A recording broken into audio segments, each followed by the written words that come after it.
Ettemõte.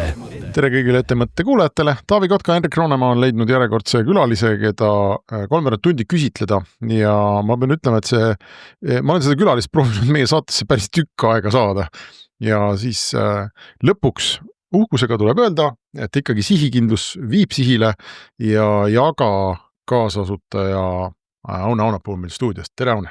Tere! Tere, Taavi! Tšau! Ma ei tea, Aune, mis sul sellega on? Ma kogu aeg kutsun sind saatesse ja siis mul on juba need põhjused, miks sa ei saanud tulla, hakkavad vaikselt meelest ära minema, aga kogu aeg oli mingi nagu tegemine ja nüüd te tõstsite mitte väga ammu, eks ole, korraliku raharaundi. Et kas sa siis nüüd tunned, et nüüd on nagu nii korras kõik seal startupis, et no vot nüüd võib tulla küll nagu rääkima inimestele, et nüüd on üks mure vähem.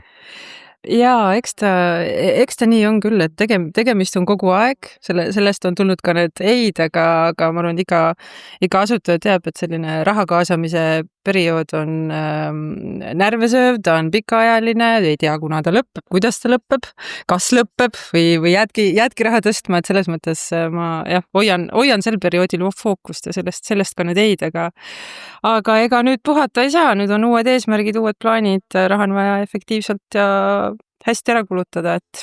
Mulle miskipärast kuskilt jäi mulje, et te kaasasite nüüd 4 miljonit eurot teate järgi, eks ole. Võib-olla on seal kopikaid peal.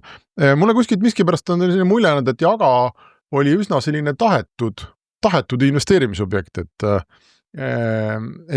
võib-olla neid inimesi, kes oleks sinna tahtnud veel raha panna ja investeerida, et neid jäi veel ukse tahagi, aga ma ei tea, kas see vastab tõele, et liiga stressirohke sul see kaasamine äkki ei olnud? No... ei no, alati jääb keegi ukse taha, mis on positiivne, eks see FOMO-efekt on hea, aga ega ta nagu kerge ka ei ole, et Jagal on omad sellised raskuskohad, võib-olla, et Aafrika turud on inimestele tundmatud, eks me eelkõige eelistame tegelikult suuremaid fonde, et selliseid väikseid ingleid, kes investeerida tahab, et neid paraku, neid on palju, aga tänases staadiumis kui just mingid eri case ei ole, siis pigem siis ei võta, mis tähendab et jäävad ukse taha. Kas sa seda ka tunnete kuidagi, et see suhtumine natuke startupidesse ja nende väärtustesse on muutunud ikkagi ratsionaalsemaks, et üha rohkem ikkagi tundub, et ka investorid on hakanud sellest maailmast aru saama.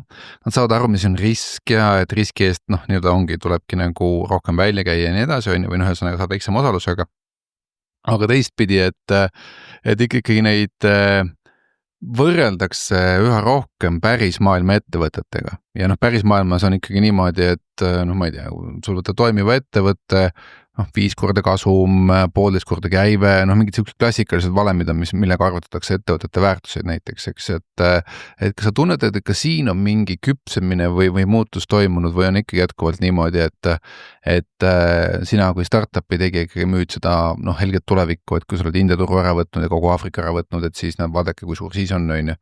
Et kui palju seda ratsionaalsust on tulnud juurde selle raha kaasamise protsessi?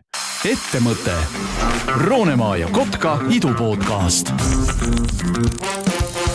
Hendrik Roonemaa ja Taavi Kotka räägivad igal kolmapäeval sellest, kuidas Eesti 1000 korda suuremaks teha. Ettemõte.